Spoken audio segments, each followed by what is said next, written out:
A mantra for happiness. Mantra is syllable, a sound, a word, or set of words found in the deep state of meditation by the great sages.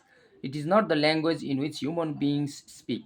Those sounds which are received from the superconscious state lead the seeker higher and higher until he reaches the perfect silence.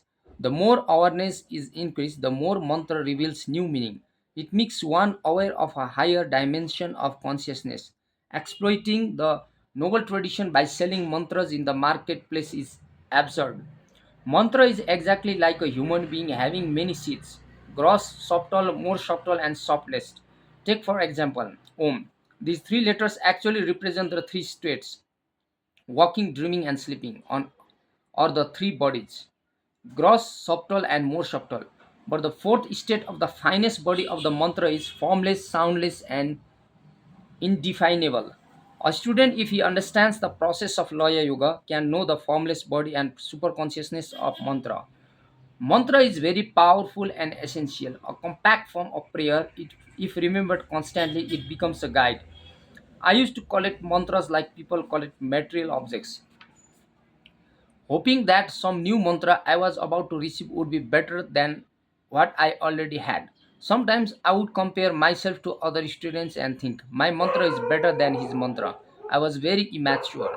I call it crazy spirituality. There was a Swami who lived quietly deep in the Himalayas between Uttarkasi and Harshil. I went to see him, and when I arrived, he asked, "What is the purpose of your coming?" I told him, "I want to receive a mantra." "You will have to wait," he replied. When Westerners go to someone for a mantra, they are prepared to spend a lot of money, but they don't want to wait. I tried the same thing. I said, "Swamiji, I am in a hurry." "Then come next year," he said. "If I stay now, how many days will I have to stay?" I asked. "You will have to wait as long as I want you to wait," he replied. So I waited patiently. 1 day, 2 days, 3 days, still the Swami wouldn't give me a mantra. On the fourth day, he said, "I want to give you a mantra, but promise that you will remember it all the time." I promised. He said, "Let's go to the Ganges." Countless sages have done spiritual practices on the banks of sacred Ganges and have been initiated there. I stood by the river and said, "I promise I will not forget this mantra." I repeated this promise several times, but he still delayed. At last, he said, "No matter where you live cheerfully. This is the mantra. Be cheerful at all times, even if you are behind bars, anywhere you live, even if you have to go to hellish place, great heaven there. Remember, my boy, cheerfulness is of your own making. It only requires human effort. You have to create cheerfulness for yourself. Remember this mantra of mine."